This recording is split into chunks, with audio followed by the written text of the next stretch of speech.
En este tema de la sentencia que ya abordó el doctor Lo, ¿no? Está bien pronunciado, mi querido amigo Máximo.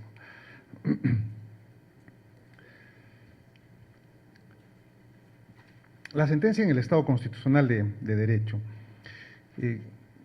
Cuando vamos a hablar de la sentencia, siempre es bueno ver dónde estamos ubicados.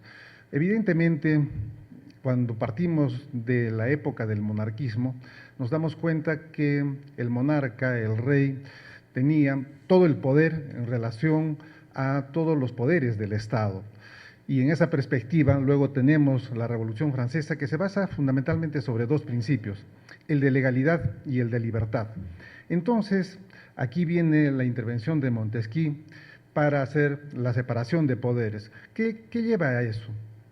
A que el juez, en esa etapa de la historia de la humanidad, haga de juez que haga respetar lo que dice la ley. Porque con la clara separación de poderes, lo que le asignan al Poder Judicial, lo que se le asigna como función al juez, es ser la expresión de la aplicación de la ley. Por eso que en esa época se hablaba del juez boca de la ley. Y era el juez boca de la ley porque no tenía la capacidad de poder interpretar las normas, ni menos inaplicar una norma que se hubiera expedido en aquella época. De tal manera que el rol del juez estaba en ese momento totalmente limitado a la aplicación de las normas. Entonces, luego viene el Estado constitucional de derecho, el Estado constitucional de derecho que se entiende es el que vivimos hoy día y donde fundamentalmente se va a basar sobre la prevalencia de los principios respecto de las reglas. Y en esta línea, ¿cuál es el rol del juez en el Estado constitucional de derecho en el que nos encontramos en estos tiempos? ¿Va a ejercer el control de la ley? Sí. ¿Puede hacer una inaplicación de normas? Evidentemente que sí. Eso sí supone que se va a hacer una especie de control difuso de las normas. ¿Va a interpretar las normas al caso concreto? Efectivamente, ya se ha dicho en varias oportunidades que el legislador emite la norma, pero la disposición, pero la que realmente se aplica es la norma interpretada. O sea, la que el juez dice cuál es el sentido que tiene una determinada disposición. Y a eso, en la teoría de la argumentación jurídica, se le dice ya norma. También va a poder efectuar ponderación de derechos, o sea, aquellos casos en los cuales tenemos dos derechos que están en conflicto. No es que uno sea ilegal y el otro no, sino que los dos son derechos que pueden aplicarse a un caso concreto, pero que se tiene que hacer una ponderación de lo que ya se ha hablado, la idoneidad, la necesidad, la ponderación en estricto para poder determinar cuál es la norma aplicable al caso concreto. La prevalencia de los principios sobre las reglas, muy bien. Ese es el rol del juez que hoy nos toca a nosotros. Pero ¿cuál es el desafío del juez también en estos tiempos? La legitimación judicial. Sin duda alguna que uno de los graves desafíos, uno de los problemas más importantes que tenemos los jueces del día de hoy, es precisamente el poder legitimarnos frente a la sociedad, frente al colectivo, porque está claro que los niveles de aceptación de los jueces del Poder Judicial es bajo. Somos conscientes de eso. Y entonces tenemos que eventualmente analizar qué es lo que está haciendo mal el Poder Judicial, qué es lo que estamos haciendo mal los jueces o no lo suficientemente bien como para poder lograr mejores niveles de legitimización frente al colectivo, frente a la sociedad, frente al ciudadano. Algo no estamos haciendo lo suficientemente bien y entonces eventos como este son importantísimos para eventualmente caer en los detalles que pueden hacer mejorar no solamente nuestro trabajo, sino lograr ese efecto en el colectivo. De hecho, uno de los problemas que se dice de origen en el tema de la legitimación del juez está referido a el tema de origen, o sea, a cómo es que llega a ser juez. Sin duda alguna, parte tiene que ver con la conformación, por ejemplo, del Consejo Nacional de la Magistratura. Ahí hay toda una discusión, no vamos a hablar sobre eso, pero es parte del tema. O sea, quién designa o quién elige a los jueces, cuál es el procedimiento que se sigue. Seguimos con la cartonización como una forma de hacer ver que es el mejor candidato para ser juez. Seguimos en el punto ese de que si tienes más certificados, más diplomados, más estudios, es el mejor para desarrollar la labor del juez. Tema que solamente lo dejo ahí, porque no es nuestro, digámoslo, es lo que debemos en este evento resolver, pero sí es parte de. Lo otro que sí es algo que a nosotros nos viene de manera directa es el referido a la legitimación por el ejercicio, o sea, por lo que resolvemos en el día a día en los casos que nos tocan conocer. Al momento de expedir la sentencia, uno de los momentos más importantes, porque la sentencia es la respuesta que da el juez frente a las partes que están en conflicto. Es el momento en el que el juez habla a través de su sentencia. Es el momento en el cual tiene que tomar una decisión trascendente e importantísima. Y claro está, esa legitimación de ejercicio tiene que ver fundamentalmente con la motivación. ¿Eso debe procurar alcanzar mejores niveles de confianza de la población? Sí, por supuesto, porque a cualquiera de nosotros que estamos eventualmente en un proceso judicial, en un conflicto judicial, ¿se resuelve? Sí. ¿La celeridad es importante? Por supuesto que sí. Pero también y fundamentalmente es más importante decirle por qué se está decidiendo de una u otra manera. Y ahí viene otro de los grandes desafíos que tiene, sin duda alguna, el juez para lograr mayor confianza. Hace un momento el doctor Arenas señaló una palabra que resulta vital: seguridad jurídica. Seguridad jurídica. ¿Pero qué involucra seguridad jurídica? Dos conceptos importantísimos. Uno, la predictibilidad de las resoluciones judiciales.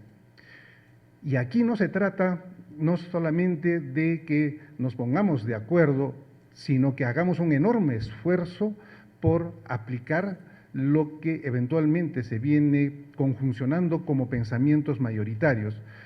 ¿Con qué objetivo? Dejar el personalismo para procurar brindar mayor seguridad jurídica al justiciable, a los usuarios, a los abogados.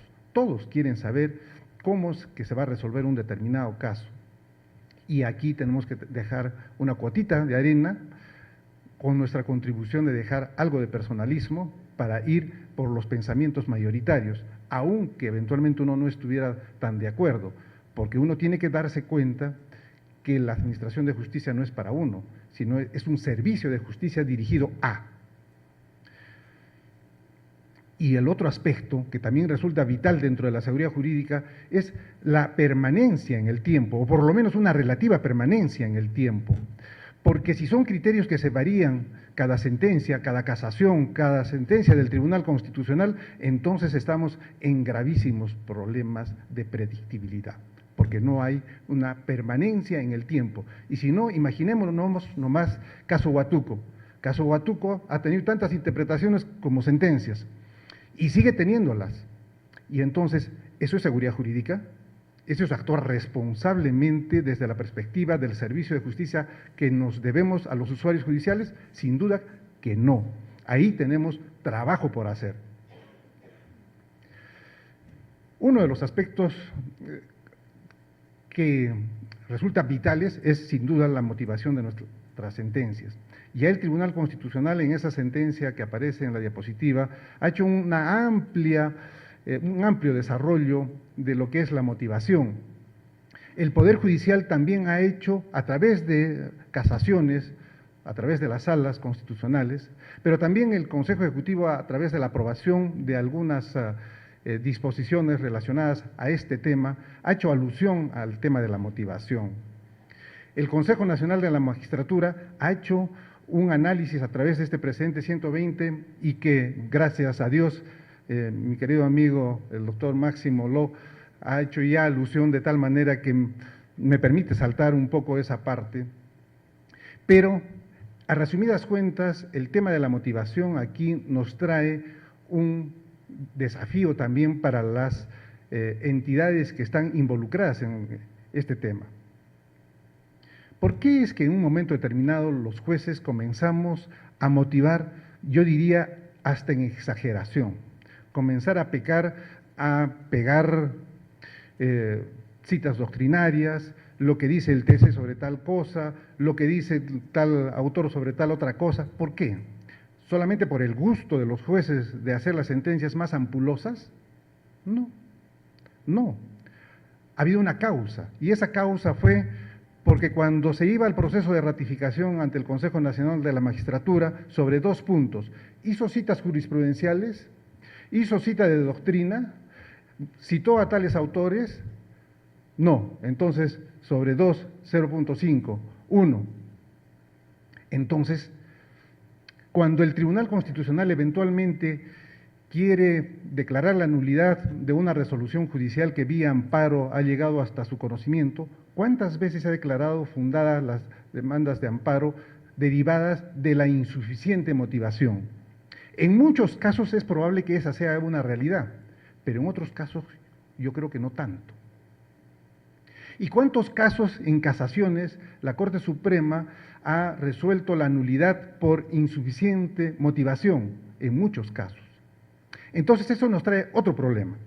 El problema es de que en el Perú todavía las instituciones que tienen que ver qué cosa es suficiente motivación, qué cosa es debida motivación, qué cosa es una motivación suficiente para poder pasar un proceso como válido, no se han puesto de acuerdo en verificar esos aspectos, que resultan ser absolutamente importantes.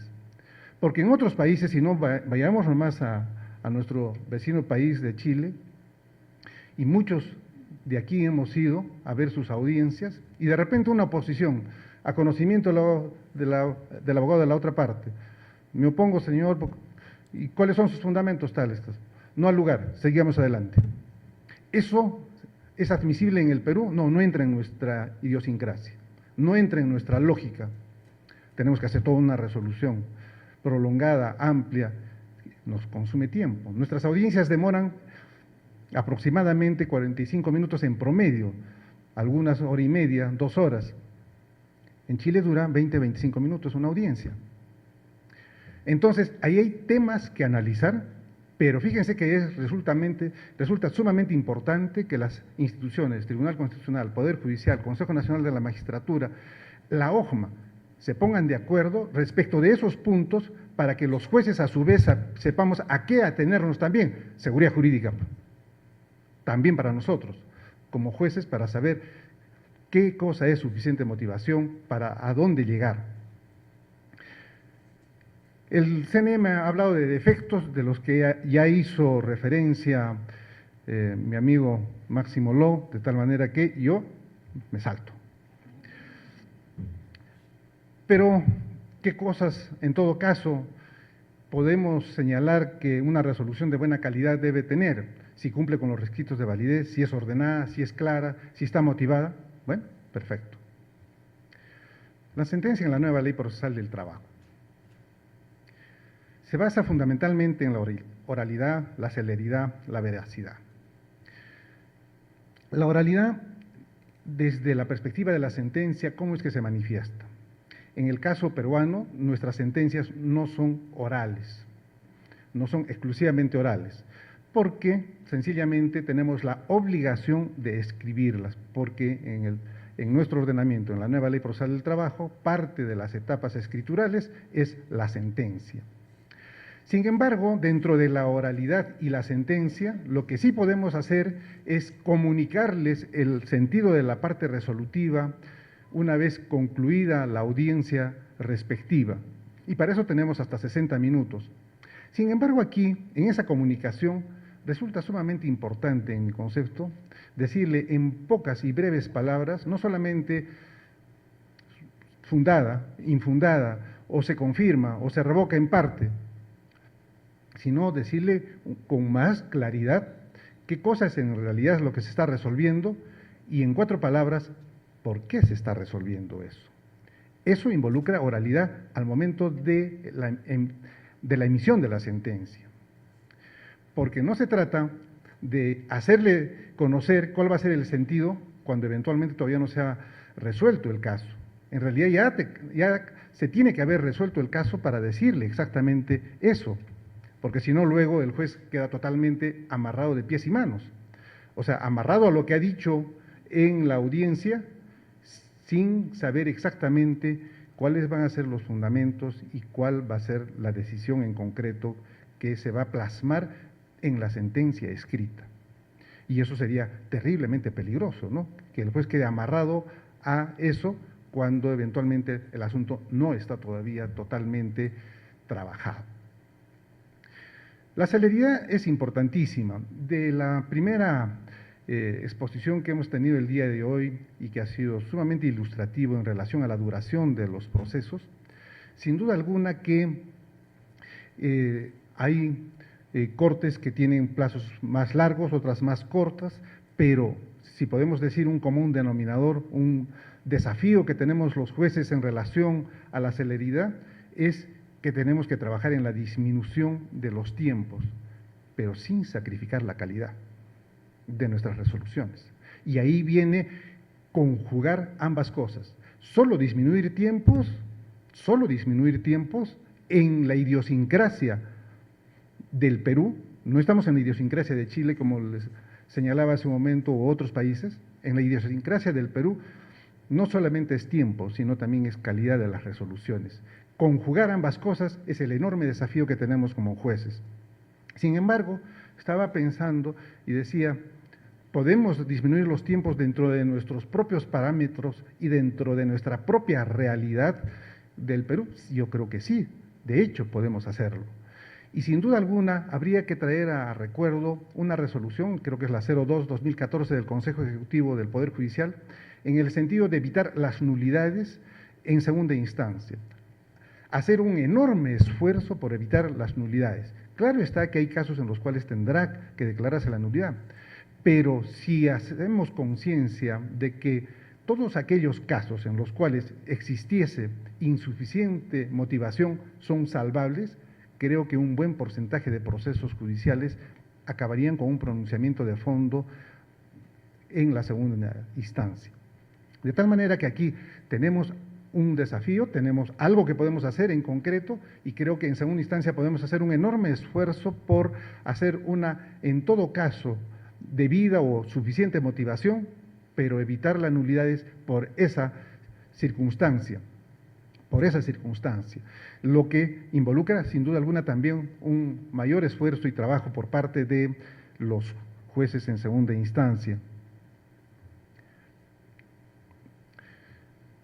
Nuestra nueva ley procesal del trabajo nos trae también algunas novedades y entre ellas está la aplicabilidad de las normas internacionales de trabajo, que nos trae el artículo 4 cuarto del título preliminar y también la 10ª disposición complementaria. Pero, ¿qué sistemas de integración de normas internacionales tenemos en nuestros ordenamientos? Básicamente existen dos sistemas de integración de normas.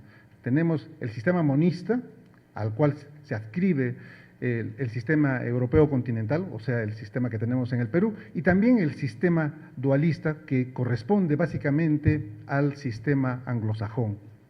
Pero en el sistema monista, al que pertenece nuestro país, el sistema de integración de normas pasa por la ratificación del convenio correspondiente, del tratado correspondiente, por el Congreso de la República, en los casos que así debe efectuarse conforme al artículo 55 de la Constitución Política del Estado.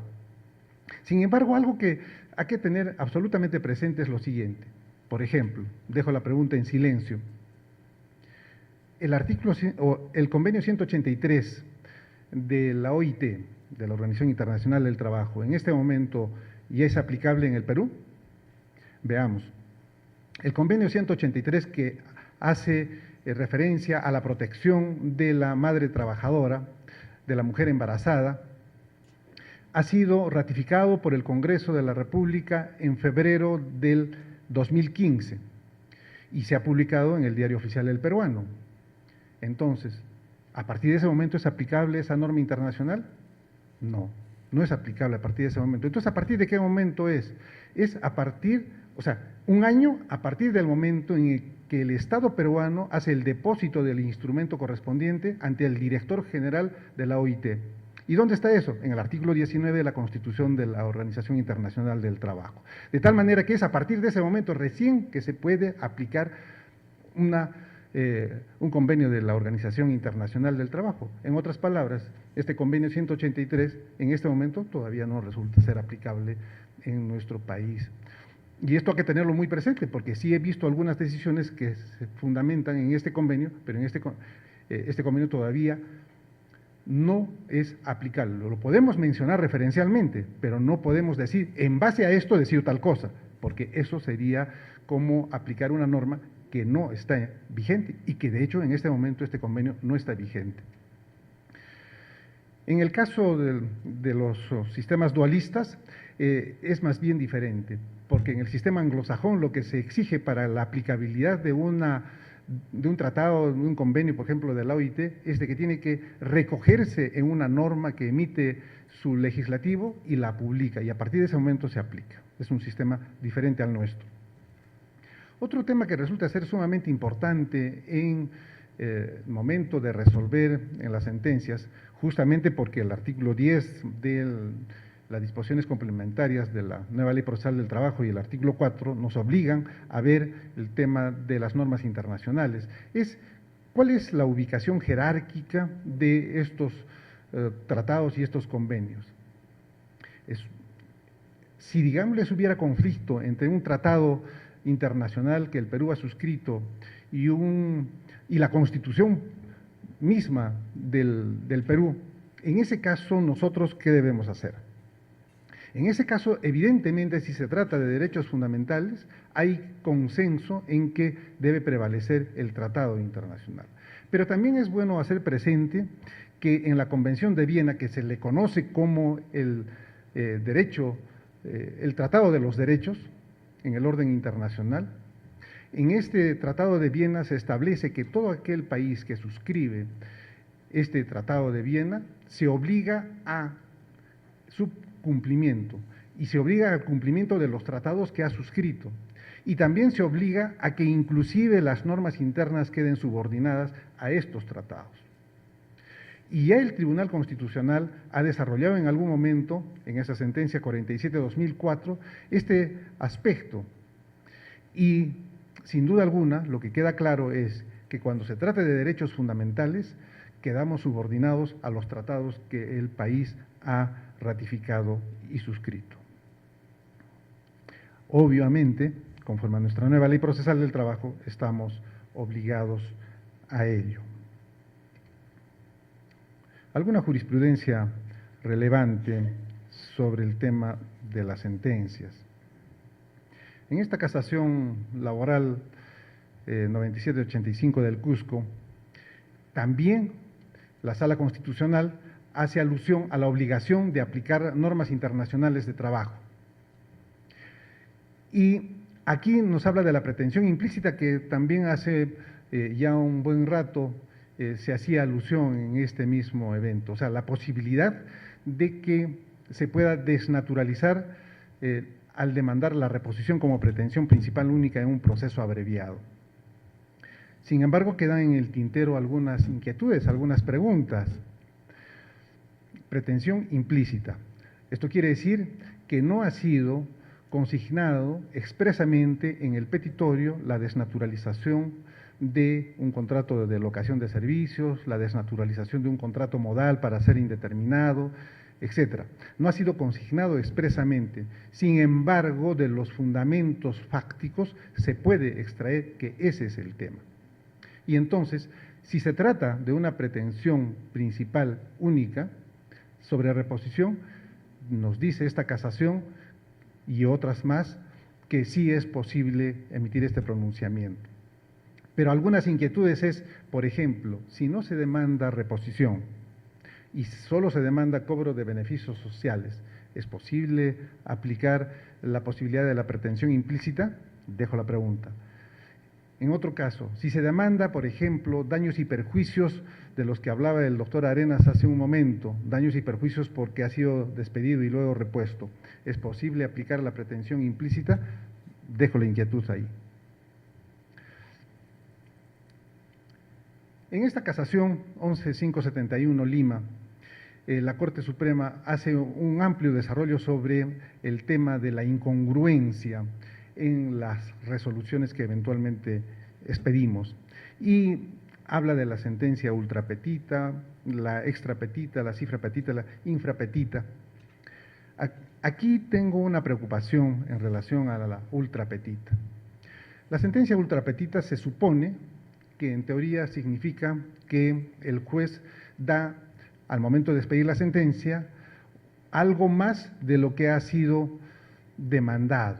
Eso significa que estamos frente a un caso en el cual está, de hecho, la pretensión, pero que el monto resulta ser, una vez efectuada la liquidación, el análisis, un poco mayor que el que ha sido demandado. Y la doctrina, más o menos, digámosles, unánime, acepta.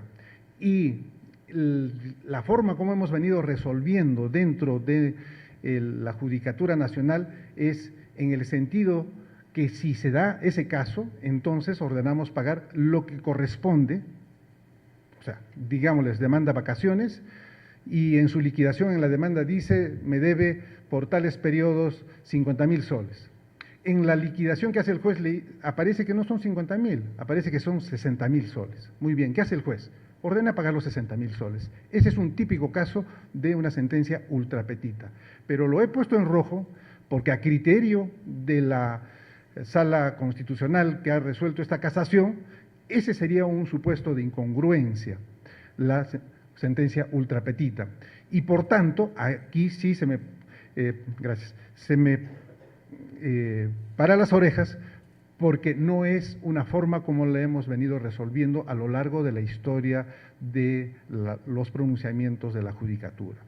Pero sin embargo lo coloca como un caso de incongruencia y por tanto en la posibilidad de que sea declarada nula, revocada, etcétera, si se afecta este tema. La extrapetita sí es un caso sumamente sencillo, porque aquí sí tenemos una gran limitación. El juez no puede resolver lo que no ha sido demandado, sin duda alguna. Entonces ahí no cabe la cifrapetita, que es la omisión de pronunciamiento, la infrapetita, la omisión parcial. ¿Y cuál fue el caso de esta casación de Lima? En que se demandó el despido fraudulento, el juez declaró fundado como despido nulo y ordenó pagar las remuneraciones. Y entonces, en la casación se dice, si no ha sido demandado el cobro de remuneraciones caídas, ¿cómo tú, juez, has ordenado el pago de estas remuneraciones caídas? Por tanto, es incongruente. Esa es la lógica de la Corte Suprema. La variación de pretensión por el juez. En estas casaciones, 9546 de la Libertad, 337 de Lambayeque y varias otras, la Corte Suprema lo que nos establece en estas casaciones es de que el juez no puede variar la pretensión. O sea, el juez, a través del iura novit curia, puede aplicar el derecho que corresponde, pero lo que no puede hacer es variar lo que quiere la parte demandante a través de la pretensión que ha sido fijada en su escrito de demanda. Y entonces, aquí dice, es un supuesto de incongruencia aquel caso en el cual, por ejemplo, se demanda el despido incausado y el juez resuelve por despido fraudulento, o a la inversa, se demanda despido nulo y se resuelve despido incausado o despido fraudulento. En esta otra casación, 14559 del Callao, elementos indiciarios. Esta es una sentencia sumamente importante, tiene que ver algo con lo que se ha estado mencionando el día de hoy en relación a la prueba.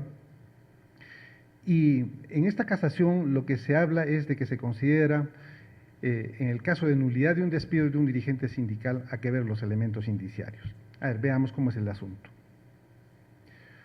Se trata de una demanda de nulidad de despido por haber afectado el artículo 29 de la Ley de Productividad y Competitividad Laboral, el primer supuesto de despedir a un dirigente sindical. Claro, ahí está, el dirigente sindical está protegido por el fuero sindical, ¿no? Que es un marco legal de protección especial que le da la normativa a aquel dirigente sindical, porque en realidad aquí tiene un doble objetivo. No solamente está protegiendo al dirigente sindical, sino que detrás de ese dirigente sindical lo que se está protegiendo es un derecho fundamental que también la OIT ha consignado como uno de los 8 más importantes, la libertad sindical. Lo que en realidad se está afectando, tras afectar a un dirigente sindical, es un derecho fundamental que es la libertad sindical. Y entonces por eso se dice que no solamente aquí se protege a la persona del dirigente sindical, sino también se está protegiendo además a el Estado de Derecho. ¿Por qué al Estado de Derecho? Porque en todo Estado de Derecho existen organizaciones, y una de las organizaciones son las organizaciones sindicales, y en consecuencia la protección de estos significa también la protección del Estado de Derecho mismo, y por eso que lo ubica en ese contexto de protección a el caso de la libertad sindical, la Organización Internacional del Trabajo. Entonces, veamos, la carga de la prueba en relación al despido nulo la tiene el demandante, ¿no? Dice, me ha despedido por tal razón y tiene la carga probatoria. Muy bien. Lo que nos dice en esta casación la Sala Constitucional es, no te olvides de ver, juez, también los indicios. No te olvides de ver también los indicios. Pero, ¿qué cosas son los indicios? Los indicios es un hecho debidamente probado con prueba directa. No es cualquier cosa. Los indicios es un hecho debidamente probado con prueba directa, lo que significa que no puede haber indicios probados a su vez con otros indicios, o sea, con otra prueba indirecta. Tiene que ser acreditado el indicio con prueba directa. Y entonces, lo que en esta casación nos dice, analiza también los indicios para efectos de eventualmente establecer si se ha acreditado o no el despido nulo. Trabajo que obliga a un mayor esfuerzo intelectual del juez, porque es muy fácil resolver con prueba directa, pero con prueba indirecta ya no es tan sencillo, hay que hacer todo un desarrollo argumentativo y de trabajo un poco más amplio. Y como ya estoy con el tiempo limitado, pero ya estoy acabando también. En esta casación 14440 de Lima, que también está referido a los indicios de no laboralidad. En el artículo 23 se prevé que el trabajador acreditada la prestación de los servicios, entonces se presume que está acreditado el vínculo laboral. Con la 26636 ustedes recordarán que el trabajador tenía que acreditar la existencia del vínculo laboral. Con la ley actualmente vigente solamente tiene que acreditar la prestación de los servicios, lo que supone que con esta norma se ha trasladado mayor peso de obligación probatoria a la parte demandada. Sin embargo, en esta casación lo que nos señala la Corte Suprema es en el sentido que si hay indicios de no laboralidad, por ejemplo, se presenta recibos de honorarios, por ejemplo, se presenta contrato de locación, entonces tu juez no puedes aplicar la presunción. Tu juez tienes que analizar esos indicios para establecer si existen o no, por ejemplo, los elementos del contrato de trabajo, ¿no? Eso involucra un mayor esfuerzo al juez de hacer un análisis en relación a ese tópico, porque también he visto sentencias que dicen, en aplicación de la presunción de laboralidad, siendo que el demandante ha acreditado la prestación de los servicios, entonces existe vínculo laboral. Oye, espérate, pero si en el proceso existen algunos indicios aportados por la parte demandada en el sentido de no laboralidad, entonces tienes que hacer un segundo paso, analizar esos indicios, analizar esos otros elementos probatorios que están en el proceso para establecer finalmente si existe o no vínculo laboral. En esta casación 07-2012, ¿qué nos dice la Sala Constitucional? No es pertinente el cambio de sentido de alegatos en segunda instancia. Está claro, Yo recuerdo un caso en el que se demandó vía daños y perjuicios el cobro de beneficios sociales. Y el abogado, haciendo sus alegatos en la segunda instancia, dijo, en este momento, siendo que este proceso se sustenta en el principio de oralidad, modifico mi demanda para que sea uno de cobro de beneficios sociales de tales y tales conceptos. ¿Eso es oralidad? Claro que no. Ahí se está transgrediendo totalmente el ordenamiento, se está transgrediendo el derecho de defensa, el debido proceso, la posibilidad de actuar a prueba, etcétera, etcétera. Una cosa es defenderse de daños y perjuicios y otra cosa es defenderse del pago de los beneficios sociales. Son dos historias totalmente distintas. ¿Y eso se podría admitir en los alegatos de la segunda instancia? Evidentemente que no. En ese sentido está la casación que les estoy comentando. La prueba extemporánea ya se ha hablado bastante, yo lo dejo ahí. Algunas conclusiones para ceñirme al tiempo exacto. En principio, los jueces tenemos un enorme desafío en relación a la motivación, sin duda alguna, porque es la forma como nosotros nos vamos a legitimizar con el colectivo. También hay un enorme desafío de las instituciones, TC, CNM, Poder Judicial, órgano de control, de ponerse de acuerdo qué cosa es motivación suficiente, cuál es lo que se nos exige en relación a este importantísimo tema. En segundo lugar, el asunto de la unificación de criterios en la perspectiva de la seguridad jurídica resulta absolutamente vital y eventos como este, sin duda alguna, también son trascendentes en esa perspectiva. Muchas gracias.